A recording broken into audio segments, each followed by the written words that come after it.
प्यारे बच्चों, चलिए आज हम शुरू करते हैं 12th क्लास की सेकेंड यूनिट का 6th वीडियो। और आज हम एग्जामिनेशन के पॉइंट ऑफ व्यू से बहुत महत्वपूर्ण आर्टिकल, जिसमें न्यूमेरिकल्स में बहुत बार उस पर क्वेश्चन पूछे जाते हैं, वो करने जा रहे हैं। आप समझ गए होंगे आज हम आपको क्या पढ़ाएंगे। हम बात देखते हैं कि ग्रुपिंग ऑफ रेजिस्टेंसेस या कॉम्बिनेशन ऑफ रेजिस्टेंस। ग्रुपिंग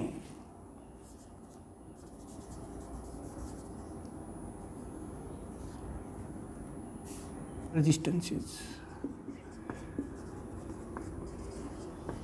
प्यारे बच्चों, कई बार क्या होता है कि एक से अधिक रेजिस्टेंस हमारे पास होते हैं, उनको हमने कंबाइंड किया हुआ होता है, तो उनका कुल रेजिस्टेंस कितना होगा, इक्विवेलेंट रेजिस्टेंस कितना होगा, रिजल्टेंट रेजिस्टेंस कितना होगा, वो हम कैसे निकालेंगे। आज इस वीडियो में हम इसी चीज़ को पढ़ने वाले हैं। रेजिस्टेंसेस कैन बी कंबाइंड और ग्रुप्ड इन टू वेज। दो तरीके होते हैं। एक होता है सीरीज ग्रुपिंग, सीरीज ग्रुपिंग, या इसे हम सीरीज कॉम्बिनेशन भी कह सकते हैं।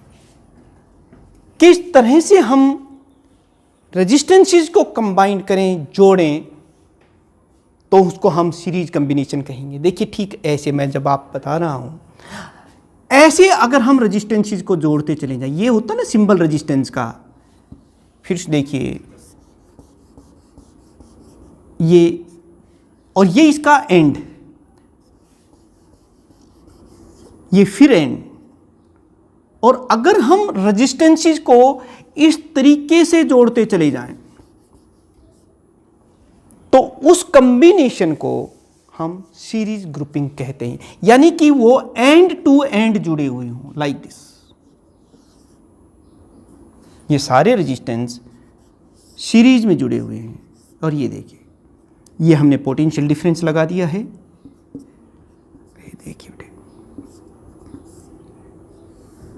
ये रेजिस्टेंस हमारा R1 है, मान लो ये तीनों, ये R2 है और ये R3 है। और ये हमने पोटेंशियल डिफरेंस लगाया, और जैसे ही पोटेंशियल डिफरेंस लगाएंगे तो इसमें से करंट फ्लो करेगा। ये देखिए, आप देख रहे हैं कि जब करंट यहाँ से फ्लो करता है तो सभी में से जाएगा, तीनों ही रेजिस्टेंस, जबकि अलग अलग वैल्यूज के हैं, लेकिन क्योंकि रास्ता एक ही है, जो चार्ज इसमें से जाएगा वो यहाँ से भी जाएगा, यहाँ से भी जाएगा। यानी कि एक बात तो तय हो गई कि करंट की वैल्यू सभी रेजिस्टेंस से सेम रहेगी अगर वो सीरीज में है। बहुत ज़रूरी चीज़।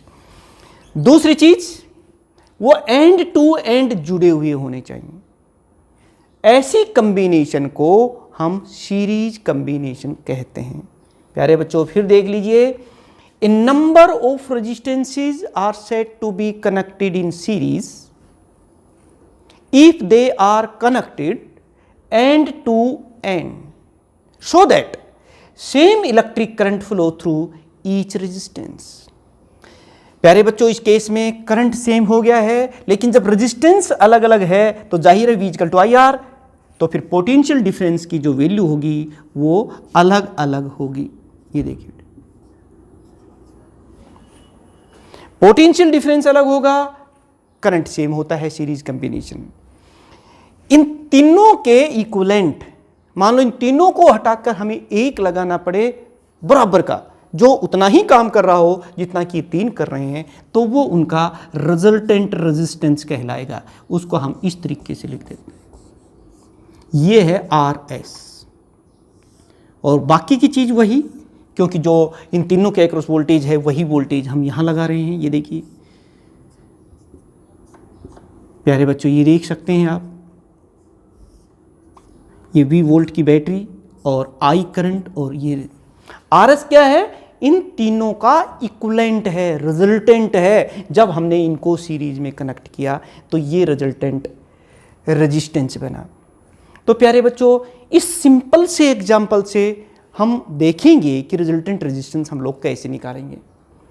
हम ये कह रहे हैं R1, R2 and R3 are three resistances connected in series. Let R1, R2 and R3 are three resistances connected in series. फिर आप क्या लिखेंगे यहां पर, RS is the resultant resistance. resultant resistance, ये देखिए बेटे, I is the, ये सारी चीज लिख दीजिएगा, I is the electric current through each resistance. ये इलेक्ट्रिक करंट है बेटे जो सभी रेजिस्टेंसी से सेम है. V1, V2 and V3 are the potential difference across resistance R1, R2 and R3 respectively. ये चीजें लिखने के बाद बेटे अब देखिए आप, क्योंकि जो पोटेंशियल डिफरेंस हमने लगाया है उतना ही तो इन तीनों के अक्रॉस लगेगा. फालतू कहाँ से, 12 वोल्ट की बैटरी लगाई है तो 12 वोल्ट ही आपको यहाँ 12 वोल्ट ही मिलेगा. यानी कि आप ये कह सकते हैं कि V is equal to V1 plus V2 plus V3. ये देखिए अब हमारे पास, हमने पिछले लेक्चर में, पिछले वीडियो में देखा था होम्स लॉ. होम्स लॉ के मुताबिक आप इन सब की न्यूमेरिकल वैल्यूज निकालिए. चलिए पहले यही होम्स लॉ लगा दीजिए. क्या होगा, according two homes law,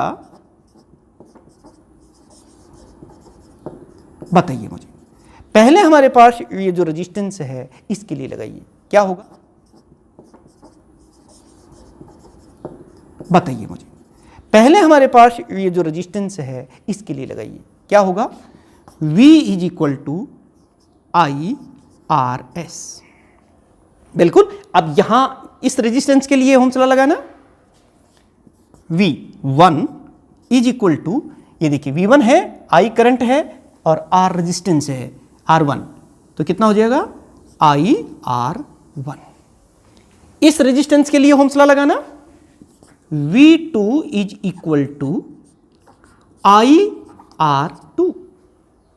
third जो हमारा रेजिस्टेंस है उसके लिए अगर हम होम्स लगाते हैं तो V3 is equal to I R3.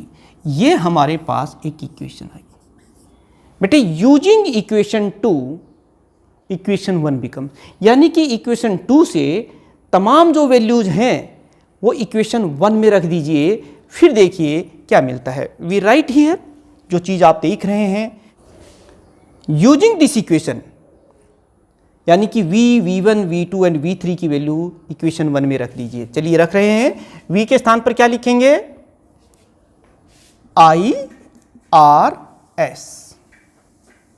V1 के स्थान पर क्या लिखेंगे, I R1. V2 के स्थान पर क्या लिखेंगे, I R2. और V3 के स्थान पर क्या लिखेंगे, I R3. अब इन तीनों में से I कॉमन ले लेते हैं और जब कॉमन लेके दोनों साइड में जब हम लोग कैंसिल कर देंगे तो हमारे पास RS देखिए कितना आ जाएगा, R1 plus R2 plus R3. ये देखिए, यानी कि कितना महत्वपूर्ण चीज अब आपने यहां से देख ली कि अगर रेजिस्टेंसेस सीरीज में कनेक्टेड हैं तो उनका जो टोटल रेजिस्टेंस आएगा that will be equal to the sum of the individual resistances which are connected in series. वैसे भी आप देखिए, जब मार्केट में जा रहे हैं, मान लो आपको एक गली से जाना पड़ा, फिर उसके आगे दूसरी गली भी जुड़ गई है, फिर उसी के आगे तीसरी भी है, ऐसे जुड़ी हुई हैं और प्रत्येक को प्रत्येक में से जाना है, तो बताइए रेजिस्टेंस बढ़ेगा या घटेगा, और कुल कितना रेजिस्टेंस हो जाएगा. प्रत्येक गली में जो आपके लिए रुकावट पैदा हो रही है वो जुड़ती चली जाएगी और रेजिस्टेंस इंक्रीज होता चला जाएगा. वही तो यहाँ दिखाई दे रहा है. ये तो 3 है बेटे. अगर 3 से भी ज़्यादा रेजिस्टेंस हो और भी यहाँ रेजिस्टेंस जुड़ रहे हों तो टोटल जो रेजिस्टेंस यहाँ आने वाला है वो कितना आएगा, देख सकते हैं आप. Then that will be equal to, ये देखिए, RS will be equal to R1 plus R2 plus R3 plus and so on. जितने हैं वो सब जुड़ते चले जाएंगे. यानी कि यहां से हमें पता चला कि resultant resistance of series combination is equal to the sum of the individual resistances which are connected in series. आप देखिए, सपोज कीजिए मैं एक छोटा सा आपको क्वेश्चन करते हैं, मान लो दो रेजिस्टेंस हैं, एक 2 ओम का रेजिस्टेंस है और एक 3 ओम का रेजिस्टेंस है,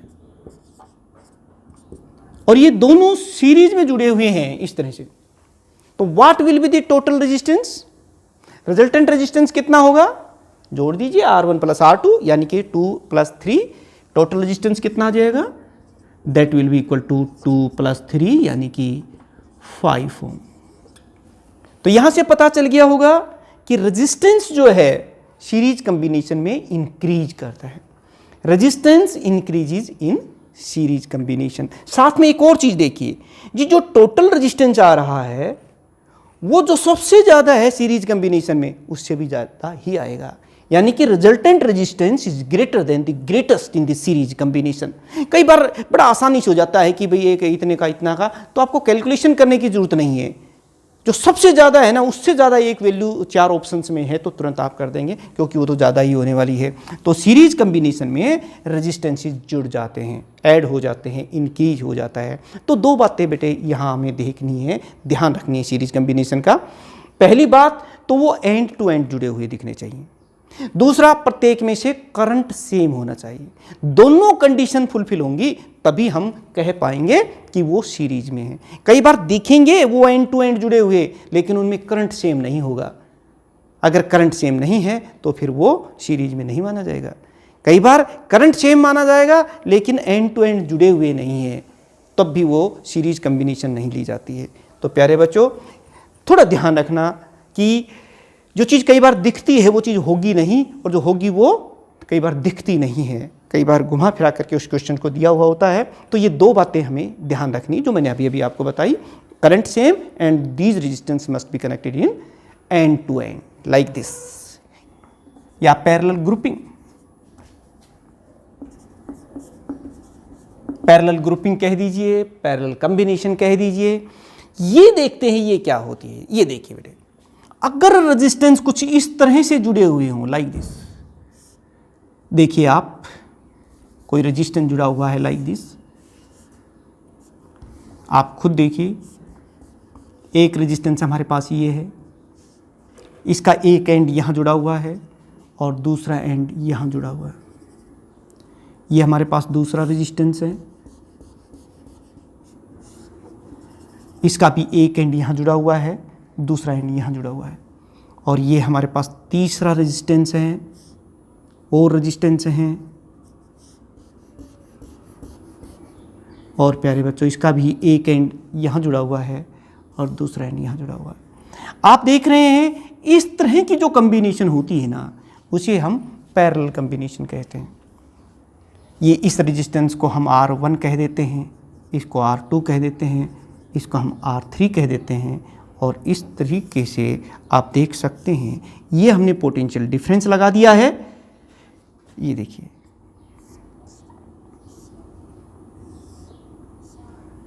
ये जो कॉम्बिनेशन आप देख रहे हैं, जैसे ही हमने पोटेंशियल डिफरेंस लगाया, एक बार ध्यान देने की बात है, तो ये जो पोटेंशियल डिफरेंस है ये इन दो पॉइंट्स के अक्रॉस है। तो इसी के बीच में तो R1 है, इसी के बीच में तो R2 है, इसी के बीच में तो R3 है, यानी ये जो तीनों रेजिस्टेंस हैं उनके अक्रॉस पोटेंशियल डिफरेंस सेम है। लेकिन करंट देखते हैं, जैसे ही करंट यहाँ से चला, यहाँ पहुँचने पर करंट को 3 रास्ते मिल गए, एक इस R1 में से, इसमें से R2 में से, और तीसरा जो है इस R3 में से। यानी कि तीनों में से जो करंट है वो अलग अलग जाएगा। जैसे मान लो 3 रास्ते इस तरह से जुड़े हुए हों, तो सबसे ज़्यादा करंट किस में से जाएगा? जिसमें रुकावट कम होगी, फिर दूसरे में, यानी कि लेकिन करंट होगा अलग अलग। लेकिन क्या चीज़ सेम है? पोटेंशियल डिफरेंस सेम है। तो यहाँ से तो फिर हम बता सकते हैं कि किस कॉम्बिनेशन को हम पैरेलल कॉम्बिनेशन कहेंगे। ऐसे कहेंगे, a number of resistances are set to be connected in parallel if one end of each resistance is connected to one point and other end of each resistance is connected to another one point, so that same potential difference can be applied across each resistance। प्यारे बच्चों, इन सब का जो resultant resistance मान लेते हैं, जो इन सब के बराबर है, जब ये पैरेलल में कनेक्ट थे तब, तो वो ये मैं मान लेता हूं कि वो ये है। ये देखिए बेटे, ये आरपी है पैरेलल कॉम्बिनेशन का, और इसमें से ये पोटेंशियल डिफरेंस हमने लगा दिया है, ये वही चीज है। ये देखिए V वोल्ट की बैटरी और I करंट इसमें से फ्लो कर रहा है। तो प्यारे बच्चों, ये देखिए आपको पता चल गया कि पैरेलल कॉम्बिनेशन क्या होती है। इसमें पोटेंशियल डिफरेंस सेम रहता है, जबकि आपने सीरीज में देखा था पोटेंशियल डिफरेंस अलग अलग था। यहाँ करंट अलग अलग है, वहाँ करंट सेम था। थोड़ा सा ध्यान रखने की बात है, दिख भी जाता है। चलिए पहले डायग्राम बनाएंगे और उसके बाद देखिए हम मान लेते हैं, लेट यहाँ लिख भी देंगे कि let us suppose that R1, R2 and R3 are the three resistances connected in parallel, और V is the total potential difference across each resistance, और RS क्या है, सॉरी RP क्या है, resultant resistance of this parallel combination. मतलब इसके इन तीनों के इक्विवेलेंट है, जब ये तीनों पैरेलल में जोड़ दिए हैं तब ये उसके इक्विवेलेंट है। आरपी इज द इक्विवेलेंट और रिजल्टेंट या total resistance of this parallel combination. और फिर बातें क्या हैं, आई क्या है यहां पर, what is I, I is the total electric current in this combination. और फिर क्या हम बात करेंगे, I1, I2 and I3 are the electric current through resistance R1, R2 and R3 respectively। जब ये सारी बातें आप लिख देंगे, फिर देखिए, फिर हम आगे की बात करते हैं। यहां पर देखिए सबसे पहले I करंट है, तो according to the law of conservation of charge कह दीजिए, कुछ करंट इधर जाएगा कुछ इधर जाएगा, तो टोटल जो करंट आएगा ये देखिए I is equal to I1, I क्योंकि आया है, जितना करंट आएगा जंक्शन की तरफ उतना ही तो जाएगा, I1 plus I2 plus I3, ये होगी बेटे। अब हम वही हमारे पास जो हमारे पास मास्टर फार्मूला था होम्स लॉ, उससे इनकी वैल्यूज निकाल लेते हैं तीनों की और इसमें रख देंगे। सबके लिए जितने भी रेजिस्टेंस आपको दिखाई दे रहे हैं सब पर होम्स लॉ लगाइए और इनकी जो रेस्पेक्टिव करंट्स की जो वैल्यूज हैं वो निकाल लेंगे और इसमें रख देंगे, सोल्व कर देंगे, बस इतना ही तो करना है। तो लेके ये अकॉर्डिंग टू होम्स लॉ।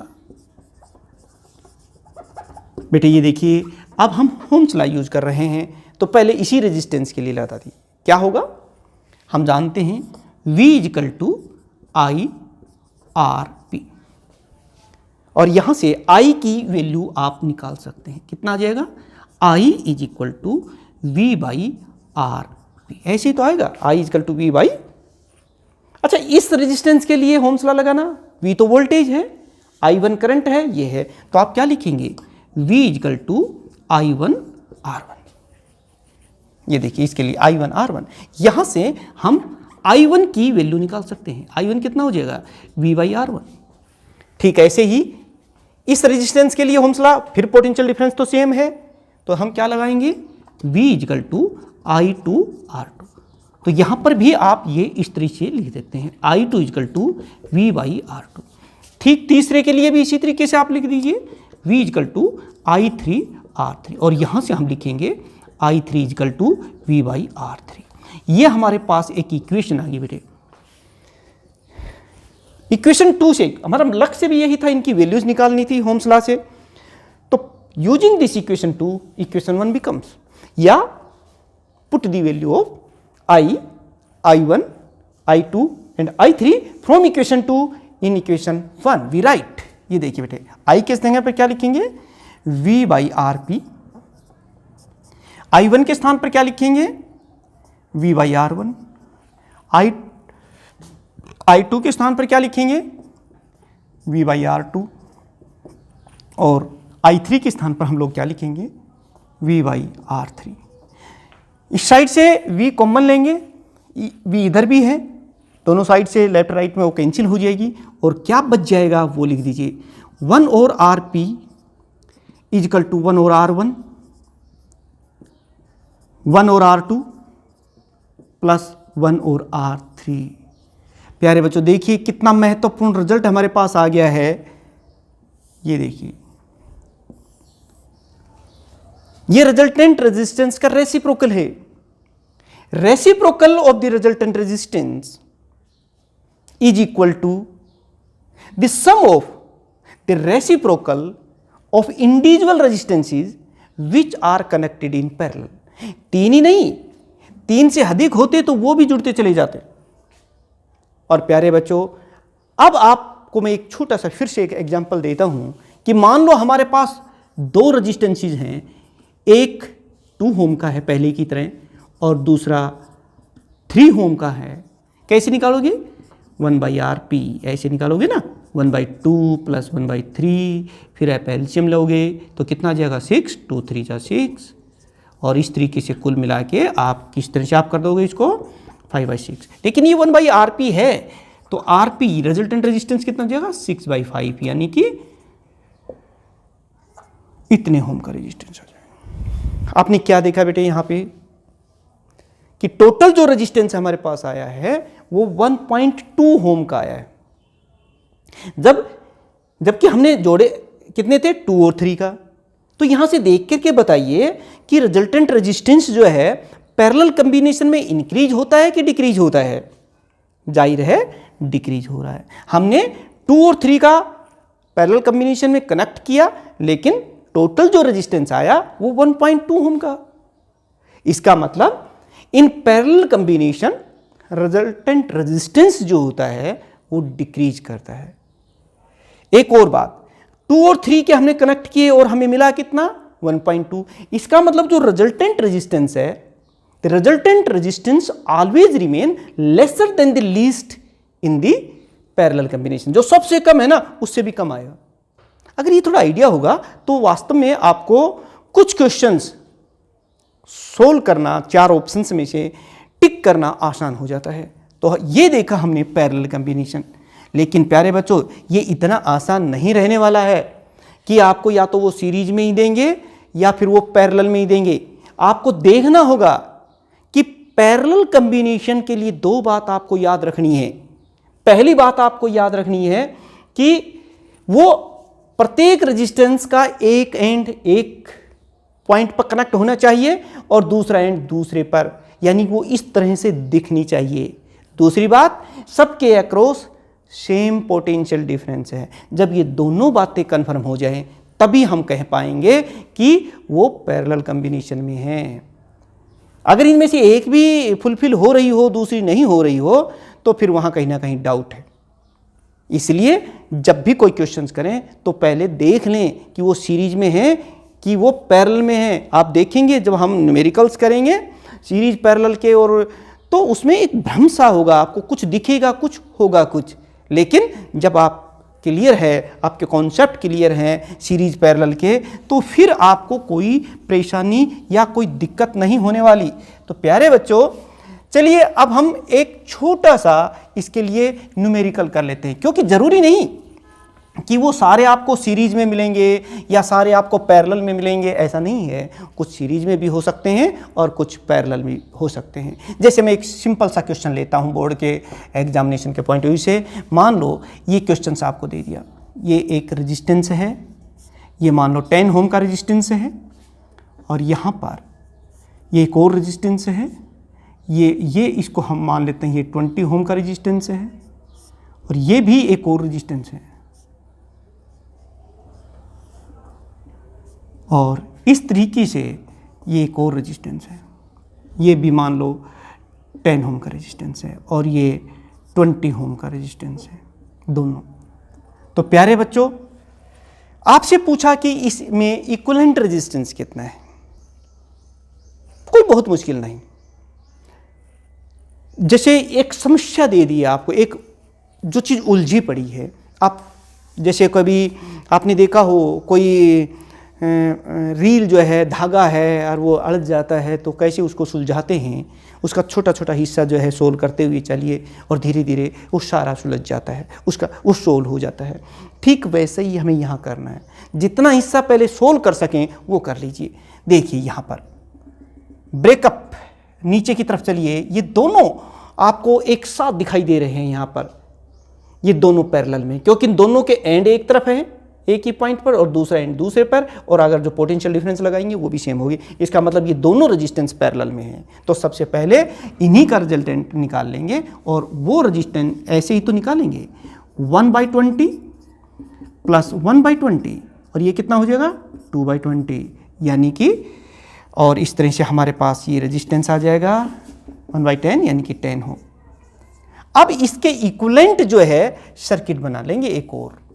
कैसे बनाएंगे वो फिर चलिए आप ऐसे, और ये भी बना दिया हमने और फिर ये भी बना दिया। ये दो इनका रिजल्टेंट तो हमारे पास आ ही गया है, ये तो R1 है, तो ये कितना हो गया 10 ओम का, जबकि ये कितना है 10 ओम पहले से ही है, और ये भी 10 ओम। अब आसान हो गया आपको। अब बताइए इन दोनों पॉइंट्स के बीच में ये आ गया है, ये कैसे हैं? ये तो सीरीज में दिखाई दे रहे हैं, और अगर यहाँ से करंट फ्लो करेगा तो सेम होगा। दोनों कंडीशन पूरी हो रही हैं कि एंड टू एंड भी जुड़े हुए हैं और करंट भी सेम है। इसलिए अब हम कहेंगे these three resistances are collected in series. तो इनका रिजल्टेंट रेजिस्टेंस क्या होगा वो देखिए। वो तो क्योंकि R1 plus R2 plus R3 वही होता है, तो 10 प्लस 10 प्लस 10, क्योंकि तीनों ही 10 के हैं, तो इस तरह से हमने देखा ये 30 ओम का रेजिस्टेंस हो गया। थोड़ी सी प्रैक्टिस के बाद आपको मास्टरी हो जाएगी। तो ये हम बहुत ज़्यादा प्रैक्टिस न्यूमेरिकल्स के ऊपर हम बहुत ज़्यादा फोकस करेंगे, बहुत ज़्यादा सोल्व करेंगे कमिंग जो वीडियोज होंगे उसके अंदर। लेकिन एक और मैं थोड़ा सा कंपटीशन के हिसाब से एक और न्यूमेरिकल यहाँ करना चाहूँगा, वो देखिए, और उसको स्टेप बाय स्टेप हम लोग कैसे सोल्व करेंगे थोड़ा ध्यान रखना। थोड़ा बड़ा क्वेश्चन है, ये देखिए, ये एक रेजिस्टेंस है बेटे, यहां हम बैटरी लगा रहे हैं, इसको मैं 10 ओम का रेजिस्टेंस, थोड़ा इजी। यहां पर भी एक रेजिस्टेंस और ले लिया हमने, ये भी मैं 10 ओम का ही ले लें, प्रत्येक 10 ओम का ही ले लेते हैं। उसके बाद एक और रेजिस्टेंस मैंने यहां जोड़ दिया, तो थोड़ा सा कॉम्प्लिकेटेड कर देते हैं। ये भी 10 ओम का है, ये भी 10 ओम का है। प्यारे बच्चों, इस तरह से मैं इसको जोड़ता चला जा रहा हूं। यहां पर फिर से 10 ओम का है, और ये भी 10 ओम का, और यहाँ भी एक रेजिस्टेंस जोड़ दिया। ऐसे जोड़ते चले जाएंगे और फिर आपसे कहेंगे कि बताइए रिजल्टेंट रेजिस्टेंस कितना है। तो आप इसको सिंपलीफाई करते चलेंगे और कहेंगे कि ए इस पूरी कॉम्बिनेशन में रेजिस्टेंस कितना। कोई बात नहीं, शुरुआत करते हैं। दो तरीके होते हैं, इसको थोड़ा सिंपलीफाई करना चाहो ना। अब ये तो चलिए रेजिस्टेंस तो आप लोग निकाल देंगे, लेकिन फिर थोड़ी देर बाद एक क्वेश्चन ये पूछेंगे, बताइए ये अगर 12 वोल्ट 20 वोल्ट की बैटरी है तो प्रत्येक के अक्रॉस पॉजिटिव टर्मिनल है और ये नेगेटिव। मैं इसको थोड़ा सा सिंपलीफाई कर लेता हूँ। यहाँ पर ये देखिए ऐसे, ये चला पॉजिटिव एंड से, और जैसे ही हम आगे चले यहाँ पर ये वाला पॉइंट आ गया हमारे पास, मैंने लिख दिया। ये देखिए ऐसे लिख देंगे, ये बी पॉइंट पर पहुंच चुका हूं, ये पॉइंट पॉजिटिव था, मैं इसको ए कह देता हूं। ये देखिए थोड़ा सा सिंपलीफाई करने के लिए, मतलब आप इसको थोड़ा सा ब्रेकअप करते चलिए।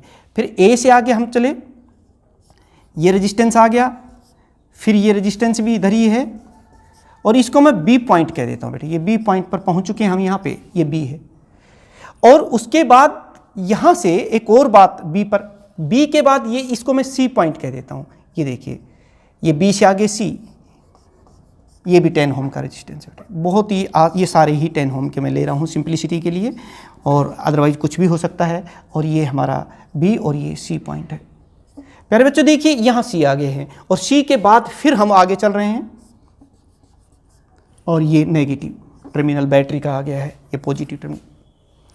लेकिन अभी कुछ रेजिस्टेंस बच गए हैं। देखिए ए और बी के बीच में, ए और बी के बीच में भी एक 10 ओम का रेजिस्टेंस है, ये जोड़ दीजिए। ए और बी के बीच में, ये देखिए ये था ना ए और बी के बीच में, तो ये हमने ऐसे जोड़ दिया है, ये बी पॉइंट है। एक और है ए और सी के बीच में, ए और सी के बीच में भी एक रेजिस्टेंस है, चलिए वो भी जोड़ दीजिए। ए है और ये सी है, ऐसे ए और सी के, बी और सी के बीच में बाकी सारे हैं, अब आप इसको थोड़ा सा आसानी से सिंप्लीफाई करते चलिए। यही सर्किट यही है, दोनों इक्विवेलेंट सर्किट हैं, कोई चीज़ नहीं है। और हमें रेजिस्टेंस निकालना हो और मान लो इसमें से करंट निकालना हो तो यहाँ से करंट आ जाएगा। पहले तो रेजिस्टेंस निकालिए, थोड़ा सा हिस्सा जो आप लगता है कि मैं ये सोल्व कर सकता हूँ वो देखिए। ये देखिए बेटे, ये दोनों रेजिस्टेंस किस में है? ये सीरीज में है। तो फिर इन दोनों का क्यों 10-10 है के हैं, तो ये कितना हो जाएगा? देखिए आप सिंप्लीफाई होता चला जाएगा अपने आप ही। मैं यहाँ से चला, ये 10 ओम का रेजिस्टेंस है ये वाला। अब मैं फिर यहाँ से, ये बी ए पॉइंट है हमारा, तो यहाँ से ये एक रेजिस्टेंस है और यहाँ पर ये दूसरा रेजिस्टेंस है। और ये देख सकते हैं ये बी पॉइंट है और ये आगे सी पॉइंट है, ये भी 10 ओम का है सी पॉइंट, और सी के आगे ये रेजिस्टेंस है, ये नेगेटिव टर्मिनल पहुंच है, ये भी 10 ओम का। ये सभी 10 ओम के लिए हमने। अब बताइए मुझे, एक और बचा हुआ है ए और सी के बीच में, ये हमारा सी पॉइंट है। ये देखिए सिंप्लीफाई हो गया, थोड़ा सा सिंप्लीफाई हो चुका है। ये देखिए ये कितने का था? 10-10 दोनों सीरीज में थे, तो ये कितना हो गया? 20 ओम का। और ये कितना है? 10 ओम का। अब आप एक और बात देखिए, जो सिंप्लीफाई कर सकते हैं वो कौन सा हिस्सा है? इसको देख लीजिए बेटे एक बार। ये दोनों पैरेलल में है क्योंकि इन दोनों के एक एंड एक पॉइंट पर जुड़ा हुआ है और दूसरा दूसरे एंड पर। अब इनको देखिए, जो पैरेलल में है तो इसको हम कैसे निकाल लेंगे? 1/R2 कह देता हूं मैं इसको, और ये हो जाएगा 1/10 + 1/20। और ये कितना हो गया बेटे? 20।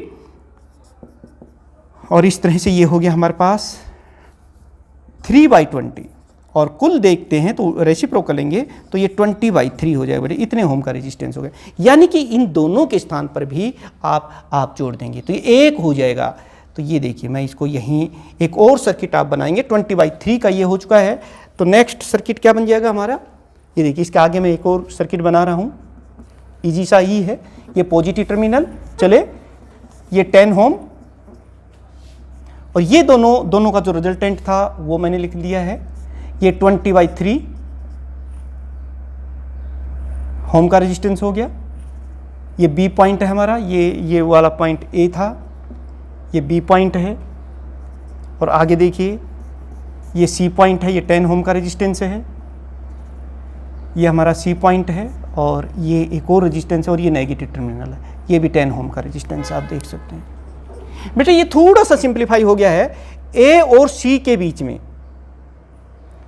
ए और सी के बीच में ये एक और रेजिस्टेंस है, ये 10 ओम का। अब आपको और क्या नजर आया कि ये दोनों किस में है? सीरीज में है। तो टोटल रेजिस्टेंस इन दोनों का 50/3 ओम। तो इसके स्थान पर आप ये लिख सकते हैं 50/3 ओम, ऐसे। तो ये देखिए बेटे, अपने आप ये सिंप्लीफाई होता जा रहा है। और ये देखिए एक और रेजिस्टेंस हमारे पास आ गया है, ये है 50/3 ओम, दोनों के इक्विवेलेंट। और ये देखिए ये 10 ओम का रेजिस्टेंस है, ये नेगेटिव टर्मिनल। अब ये टर्मिनल ए है और ये टर्मिनल हमारा सी है, इन दोनों के पैरेलल में ये 10 ओम का रेजिस्टेंस है। अब आप देख सकते हैं, थोड़ा सा सिंप्लीफाई इसको और कर सकते हैं, ये 10 का। ये दोनों किस में है? ये पैरेलल में है। तो पैरेलल में हम कैसे निकालेंगे इनको? 1/R3 कह देता हूँ मैं इसको, और ये कितना हो गया? 1/50/3, यानी कि 3/50 + 1/10, और एलसीएम फिर हमारे पास 50 आ गया है, तो 3 + 5, और ये कितना हो जाएगा? 8/50 ओम।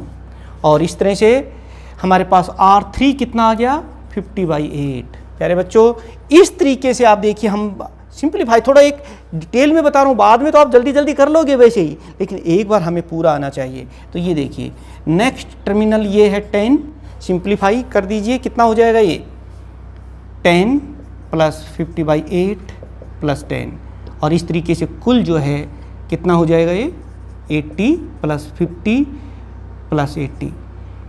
और इस तरीके से आप सिंप्लीफाई इनको करते चलेंगे।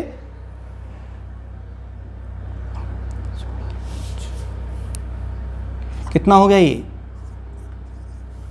और इस तरह से एक रेजिस्टेंस हो गया है, और ये आ गया हमारे पास 210/8 ओम। और ये है इन सब का टोटल रेजिस्टेंस। ये मैंने थोड़ा सिंप्लीफाई किया है, ये वाले स्टेप आपको आने चाहिए। एक बार फिर से सुन लीजिए बेटे, जब आप थोड़ी सी प्रैक्टिस हो जाएगी तो फिर डायरेक्ट कर लोगे। ये देखिए, ये सीरीज में है, इन दोनों को एक बार जोड़ा, फिर ये दोनों पैरेलल में हो जाएंगे और फिर उनको रिजल्टेंट, और इस तरह से डायरेक्ट आप लोग कर पाएंगे। लेकिन प्यारे बच्चों, अभी हम बहुत न्यूमेरिकल्स क्वेश्चंस हैं, कुछ शॉर्टकट्स हैं इनके जो कॉम्पिटिटिव एग्जाम्स के लिए, वो हम आपको बाद में बताएंगे।